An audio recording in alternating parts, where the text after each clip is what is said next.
Now, my next guest developed anorexia at 14 years of age. Within 3 months, she'd lost nearly 2 stone and her periods had stopped. Eventually, her sister spotted that something was wrong and she got the help she needed to address her eating disorder and also to find out the deeper issue causing her controlling behaviour towards food. She has since gone on to become a clinical psychologist and now helps others in similar situations understand and work through their conditions. Please welcome Dr. Malie to the panel. A very warm welcome to you this afternoon, Malie. Thank you, Sybil. Bring us back to when you were 14 years of age and you were living in Milan at the time and you had moved countries several times because of your dad's job. Is that right? That's right, yeah. I was, I suppose it probably was our 5th or 6th move at that stage. And we'd moved from Los Angeles, which was a really nice place to be. We'd been there 4 years. I was well settled. And at this stage, I was around 14 years old and I was chubby. And just moving to Milan, I suppose culture shock really, different language, moved to an apartment, whereas previously we'd lived in a house and I'd had loads of friends, and in Milan I just didn't have that support system around me and I just felt like a fish out of water and chubby, and then also a teenager with all the hormones flying around, just unhappy in myself really. And you made friends eventually with one of the girls in your class and you kind of made a pact together to go on a diet, wasn't it? Yeah, it just started out really innocently, and that's what I want to kind of say today, is that it starts out relatively, you know, innocently. And I thought, you know, I made a friend and she said, oh, she's going to start losing weight. And I thought, well, I'll start losing weight too. So it was probably a little bit competitive. I guess I'm a competitive person anyway. But what, you know, started out as something jointly with her became something very much that I did on my own, a very private, a very secret kind of obsession that just went on over a number of months, and that very quickly actually turned into something much more sinister. Well, because you lost, what, 25 pounds in a 6-month period? Even 3 months, actually. In a 3-month period. Yeah, so it was just very, very quick. But that was it. Like, I suppose people would have told me, because I'd started out a bit chubby, people told me after a few weeks, oh, you look really good, you've lost a bit of weight. That just spurs you on. And I guess, I mean, anorexia isn't really about, like, it isn't, even though it starts out about, you know, trying to lose weight and restrict your food, but really there was something really much deeper going on with just my level of unhappiness. Yeah. But it just got really bad in that on a daily basis, I would wake up, all I could think about was just losing weight. So I would wake up, you know, hardly eat anything for breakfast, again, you know, all in secret. And then, you know, and then I remember just eating my lunch at school and just picking pieces of bread off, like, my sandwich and just, like, eating it really slowly. And it would take me about an hour to eat a sandwich. And I'd hardly really eat it at all. And then I got home and then I asked my parents for a gym membership. So I went to the gym for an hour and a half, and then I went home and did the exercise bike for an hour and a half. And then I'd go into my room, maybe do my homework. And then, like, every spare moment I would be, like, moving my arms, moving my legs, just, I couldn't, it was like an obsession. Yeah. I just couldn't. As I said in the article that prompted this, it was like a military regime and my mind was the dictator. That's really what it was like. Did your mum and dad not notice that this was going on? I mean, 14-year-olds, do they normally ask for gym memberships and then are exercising straight away afterwards? I suppose when people move to a new country, it can be difficult for everyone, you know, so I think it was quite difficult for them. None of us really liked living there. I mean, no offence to the place, but it just wasn't a happy time. Yeah. So I guess they were, you know, conscious of there was other stuff going on for them, and I was really secretive about it. I was really good at it, you know.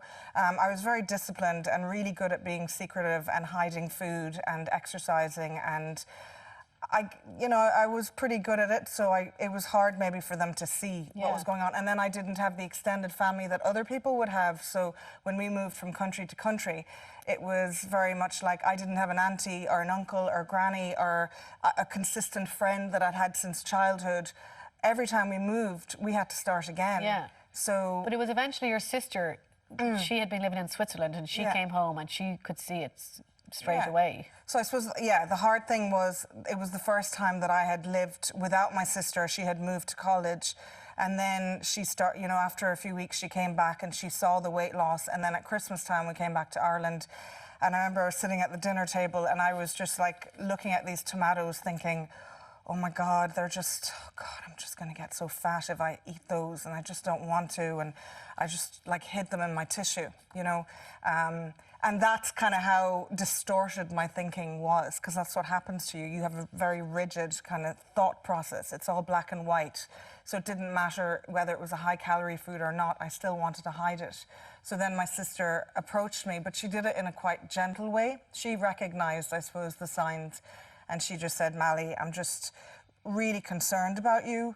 You know, she wasn't trying to disarm me immediately. As I said, it's like a coping mechanism, and so for me, it was my coping. So she wasn't like shouting at me or saying, you better get over this now or cop on to yourself. She was just quite gentle and saying, I'm really, really worried about you. I noticed that you hid those tomatoes at dinner time. I've noticed how much weight you've lost. I've noticed you've completely gone in on yourself and you're not socializing anymore, and you just seem really low, you know. And also like physical characteristics. My lips were blue, my clothes were hanging off me. I just looked horrific, I really did. And so over time, I mean, thank God I didn't end up, you know, having to go to hospital. I didn't actually even see a professional at the time. But, you know, it kind of took a number of months with my sister's support and my parents, I suppose, because they became aware of just changing my thought processes around food and trying, you know, it was quite a slow recovery, and I did lose my period for a few years. That does continue past when you gain weight again. And you got back on track then eventually after a couple of years. You mentioned you wrote this article, but recently you've come out and admitted that this is what had happened. And you think this could be, you think that maybe this could be genetic, down to genetics? Well, it is. I mean, they do, when they look at eating disorders generally, like bulimia and anorexia, and that they do have a very genetic component. They've done kind of twin studies and family studies and that. So it can be very genetic, as is having OCD, obsessive compulsive disorder, you know, that anxiety kind of issue. So yeah, it does have a very genetic basis, but obviously can also be learned behaviour, but genetics play a role, absolutely. When you wrote the article recently, you got a great reaction from it, and a lot of people in the medical profession actually got in touch with you. And what did they say? I suppose people were, and it was a friend of mine, Katrina McMahon, who wrote the article, and but I kind of answered her questions, and the response was just overwhelmingly positive, like, oh my God, you're so brave to have come out with that. And even professionals starting to share their own stories with me. I had a stint with that when I was a teenager. And people, a friend of mine lately said that her male friend had come to her on the back of reading this article and completely opened up with her about his eating disorder when he was younger, and even continuing problems with food. So I think it's actually, I think 200,000 people in Ireland are affected by eating disorders, and so it's very common. It's a lot more common than we would imagine. So with anorexia, you can see somebody losing weight, but bulimia, very often they have normal weight, and it's again a secretive thing. But it can really affect people, and it can be fatal, I suppose, when you look at anorexia. It's a very serious mental health condition that doesn't always need professional treatment, but you know, getting professional treatment when you're not able to manage yourself is absolutely crucial. So what would you say to maybe mums and dads watching the show this afternoon, if they think that, you know, maybe it's happening within their household and they don't know how to tackle it? You're treating people. What advice would you give? I would say tread very gently. You know, like, I know it's such a, I'm a mother myself, I've got 2 young girls, you know, I you know, worry for them into the future with food issues and all of that. I would say educate yourself about eating disorders generally, kind of look out, maybe Google even what signs you should be looking out for, and then when you do speak to them, tread very gently and use kind of I statements, like what my sister did. I noticed that you've lost loads of weight, I noticed that you hid your tomatoes, I've noticed this.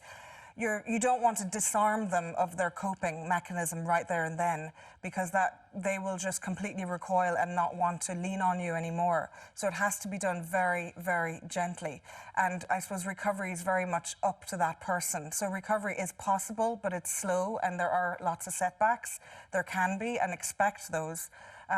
But just, you know, I suppose let that person be in charge of their recovery. Because my worst fear was somebody giving me food and making me fat. I mean, that would just be the worst thing in the world. So, so I guess just be really, really gentle. And I think peer support is really important as well. So maybe, or an auntie or an uncle or somebody that's not necessarily your parent, where it's kind of like you've got this emotional thing going on where your job as a parent is to feed your kids and make sure they survive and they thrive.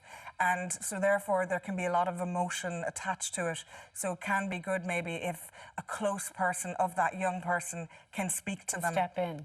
Yeah, exactly. Would anyone else on the panel like to ask Malie? Can I just ask, you know, when you were really in the throes of anorexia and exercising so much and eating so little, how did you stay standing? I mean, how did you not just collapse? I have no idea, just a remarkable capacity to just, your mind is so strong. Like, my mind was just so determined. I probably would have, you know, after another 3 months of doing the same thing, I would have just ended up in hospital. I would imagine I would have literally keeled over. I did feel like keeling over at night when I went to bed, you know, because it was such a like, busy day. Like, every day was like, sleep was the only kind of respite that I got from this, you know, do this, do that, do that, do that, do that, do that, you know. So I probably would have keeled over, and that is what happens to lots of people, I would imagine, after a while. Can I ask you, just as a professional, but also somebody who's been through this, in the current context of this kind of orthorexia phenomenon that we see, people say it's related to social media, I mean, what is your take on that? And explain what orthorexia is. Yes. Sorry. Well, it's where healthy eating becomes an obsession, and it tips into, you know, it tips into an eating disorder. What started out, just as you were describing, you know, as a quest to become healthy, becomes something a lot more sinister. Yeah, and I suppose the reason I've come on to talk about it is that it is a very slippery slope.